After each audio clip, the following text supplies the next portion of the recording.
बहुत समय पहले एक घना जंगल था। उस जंगल में एक बड़ा ही शांत, दयालु और समझदार हाथी रहता था। उसका नाम था गजराज। गजराज का दिल बड़ा था, पर उसका शरीर उससे भी बड़ा। इसी वजह से कई छोटे जानवर उससे थोड़े दूरी बनाकर रखते थे। उन्हें लगता था कि कहीं गजराज गलती से उन्हें कुचल न दे। गजराज को इसका थोड़ा दुख होता था, पर वह हमेशा मुस्कुराकर सबकी मदद करता रहता। एक दिन जंगल में बहुत तेज धूप थी। पत्ते सूख रहे थे, नदी का पानी भी कम होने लगा था। सभी छोटे जानवर थक चुके थे और उन्हें छाया की तलाश थी। गजराज ने सोचा, क्यों ना मैं बड़े पेड़ के नीचे खड़ा हो जाऊं?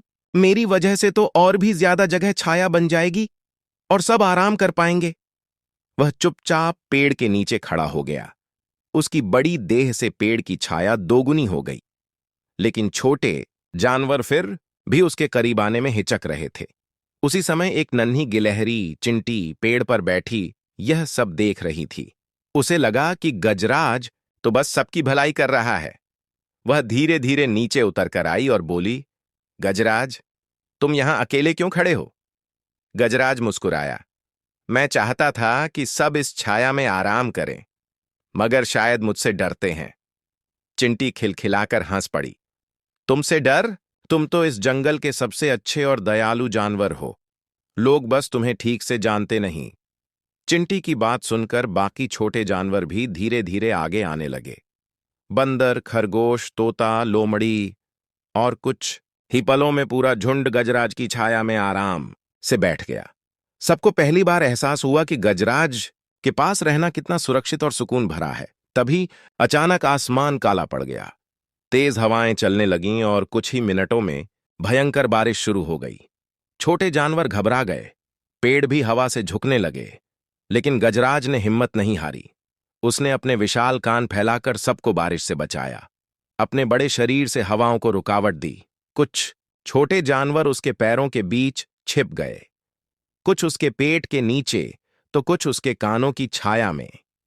गजराज एक दीवार की तरह डट कर खड़ा रहा और सबकी सुरक्षा करता रहा।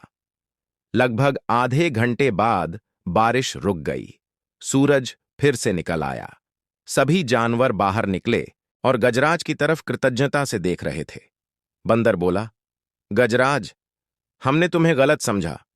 तुम जितने बड़े हो उतना ही बड़ा दिल भी तुम्हारा है।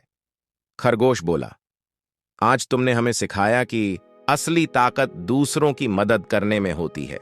चिंटी ने मुस्कुराकर कहा, और असली दोस्त वो होता है जो मुश्किल में साथ खड़ा रहे। गजराज शर्माते हुए मुस्कुराया। उस दिन से पूरा जंगल उसकी इज्जत करता था, उससे प्यार करता था। अब कोई उससे दूर नहीं रहता था और गजराज भी खुश था कि आखिरकार सबने उसके दिल की अच्छाई को पहचान लिया। इस तरह गजराज सबका सबसे भरोसेमंद और प्यारा दोस्त बन गया और जंगल फिर से खुशियों और दोस्ती की रोशनी से चमक उठा।